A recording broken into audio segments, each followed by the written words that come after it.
Con Pepe Mújica hay muchas cuestiones que revisar. Primero que nada, alguna vez señalé que había participado en un asesinato y que había sido un revolucionario al uso del marxismo clásico, y la gente se enojó muchísimo conmigo. Pero no es mi culpa. Y segundo, yo estoy a favor de que todos los exguerrilleros se integren políticamente. Conocí, por ejemplo, a un guerrillero montonero argentino, Miguel Bonazo, que luego fue diputado, o ha sido diputado, y tiene una actividad política en la política pacífica de la lucha por el voto. ¿Ok? Una de las cosas que más me enferma de las críticas del PP es cuando se molestan porque alguien que estuvo en ETA está ahora en un puesto como concejal o como alcalde. Pues si eso fue lo que queríamos, eso fue por lo que se luchó contra ETA. Queríamos que ETA dejara las armas y participara en política. Y ahora que participan en política ya no los quieres dejar porque tienen un pasado, efectivamente, de aterrador algunos, ¿eh? El mismo líder de Aberchale, Otegi, participó en un secuestro y torturando a la persona a la que secuestraron, una cosa horrorosa. Pero bueno, si ahora quiere estar en política, está en política. Ahora es hasta un facha que no quiere inmigrantes en el País Vasco. Pero la gente saca el cobre finalmente, ¿no? Bueno, entonces en el caso de Pepe Mújica, pues eso fue lo que pasó. No puedes negar que fuera este reo que participó en asesinatos, que estuvo en Tupamaros. Desde 1964 se integró a Tupamaros, participó en operativos guerrilleros, pasó a la clandestinidad, finalmente fue detenido, estuvo en enfrentamientos armados, fue herido de 6 balazos, fue apresado 4 veces, en 2 oportunidades se fugó de la cárcel de Punta Carretas, pasó 15 años de su vida en prisión, y 15 años de su vida en prisión sobre todo cuando era bajo dictaduras, te maltratan muchísimo, ¿no? Y eso tampoco es nada, no es un verdadero castigo para quien comete acciones antisociales. Fue uno de los dirigentes tupamaros que la dictadura cívico-militar tomó como rehenes, lo que significaba que serían ejecutados si los tupamaros reanudaban sus acciones armadas. Esto no es propio de un Estado democrático. Tú no puedes tomar a una persona como rehén, como lo hace Bukele ahora, por cierto. Entonces, bueno, Mújica pasó 11 años en esa condición, pero en 94, bueno, en 85 fue liberado, obviamente, y no sé qué hizo. Siempre me interesa saber en qué trabaja la gente, porque mira, la gente que yo conozco que hace política aquí en el PSOE al menos, pues tienen trabajo, ¿no? Entonces, tienen su empleo. El secretario general del partido aquí en Gijón, que es muy amigo mío, lo he entrevistado aquí, a Moncho García, pues él no cobra en el partido, está ahí porque le parece correcto, tiene su trabajo. Y todos los miembros de la ejecutiva tienen su trabajo.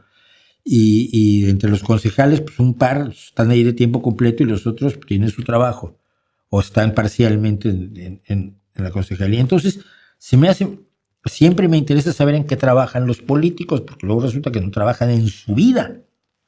Y eso ya me preocupa. Bueno, en 94 fue diputado, en las elecciones de 99 fue elegido senador, en 2005 fue designado ministro de Ganadería, y aquí hay una cosa que me gusta mucho de Mújica. Lo acompañó Ernesto Agazzi, de profesión ingeniero agrónomo, como subsecretario, y Mújica dijo: el verdadero ministro va a ser él, va a ser Agazzi. ¿Por qué? Porque Mújica por lo menos tenía la honestidad para decir: yo no sé de agricultura, pero me traigo un técnico, yo hago la política, pero me traigo un técnico que me diga de qué trata esto. Humildad que no suelen tener los políticos y que yo reclamo frecuentemente de ellos. Es decir, que no es necesario que sepas de medicina para ser secretario de salud, o ministro de salud, o ministro de sanidad. Pero necesitas un cuerpo técnico que te diga para que no metas la pata, que no seas como Robert F. Kennedy, de quien hablaremos más tarde hoy. No necesitas saber de agricultura para ser un buen ministro de Agricultura o secretario de Agricultura, siempre y cuando te rodees de técnicos que te digan cuáles son las limitaciones de la realidad, cuáles son las oportunidades de la realidad, y luego tú ya tomas las decisiones políticas, que es la parte más difícil, porque vas a quedar mal con una parte de la ciudadanía, quieras que no se le puede dar gusto a todos. Entonces, pues esa es la historia. Y luego, pues finalmente fue presidente. Hubo problemas en los manejos de los dineros, no por parte de él, sino por parte de la gente a su alrededor, pero él era parte de este Frente Amplio que es esencialmente socialdemócrata. Yo me quedo como presidente de Uruguay primero con Tabaré Vázquez, absolutamente, que con Mújica.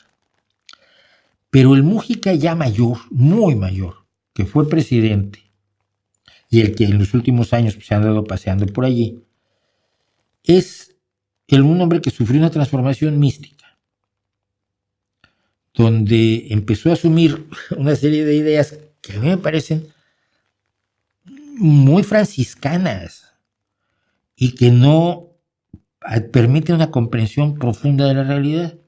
Por ejemplo, él decía que si eran pocos millones de uruguayos, ¿por qué importaban tantos millones de zapatos al año?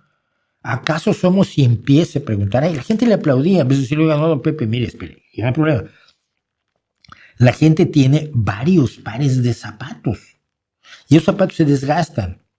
Y los obreros, por ejemplo, necesitan zapatos especiales porque se trabajan con maquinaria pesada o con calor y demás. Necesitan zapatos que les protejan los pies, porque como te caiga un engrane de 500 kilos en el pie, pues, como no tengas puntas de acero, te convierte los dedos en picadillo. Y se necesitan botas especializadas para esto y para el otro. Y si usted tiene un hijo que juega baloncesto como yo, pues mire, más vale te poner una fábrica de zapatos de baloncesto porque acaban con ellos de una manera extraordinaria. Entonces, mi hijo sí, con un par de zapatos, tiene un par de pies, ya, pero se mete 4 pares de zapatos al año en el baloncesto. Nosotros 3 o 4 o 5 que tiene pues para vestir, para ir al instituto, etcétera, etcétera. Todos tenemos, pero nadie le explica eso a Mújica, si me aplaude lo de los 100 pies.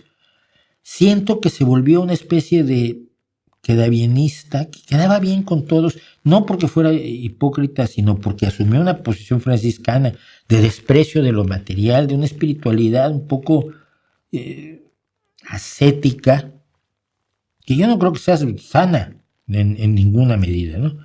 Ahora, ciertamente será lo que ustedes quieran, pero no era bandera de la izquierda latinoamericana. Es lo opuesto a la izquierda latinoamericana desde el momento en que su gobierno fue socialdemócrata y no fue el gobierno que la mayor parte de la izquierda latinoamericana marxista, leninista, castrista querría. No hizo nada de lo que hacía Chávez o Castro, que es lo que le gusta a la izquierda latinoamericana.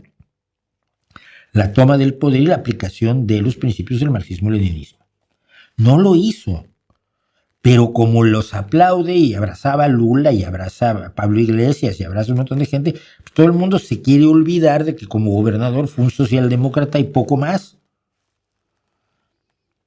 Entonces, fue un reformista y no un revolucionario como somos los socialdemócratas, y que se lo quieran apropiar me da mucha risa. ¡Ay, era el representante del sentimiento de la izquierda! No es cierto. No es cierto. Era un mascarón de proa conveniente para la izquierda no socialdemócrata. Y para la izquierda socialdemócrata, a mí la idea que me da es esa, que era un poco un místico franciscano, antimaterialista, espiritual, que decía cosas que a veces eran obviedades, porque parecían muy profundas, ¿no? Nos preocupamos mucho por lo material, cuando es nuestra alma la que deberíamos apapachar. Pues sí, mira, pero el alma no funciona si no comes 3 veces al día. Entonces yo creo que la izquierda se preocupa primero por comer 3 veces al día, que luego la parte espiritual pues ya la resuelves promoviendo las artes, lo cual implica que los artistas, los músicos, los pintores, los cantantes, los actores de teatro, los productores, los directores de cine, los camarógrafos y toda esta gente que hace arte, coma 3 veces al día,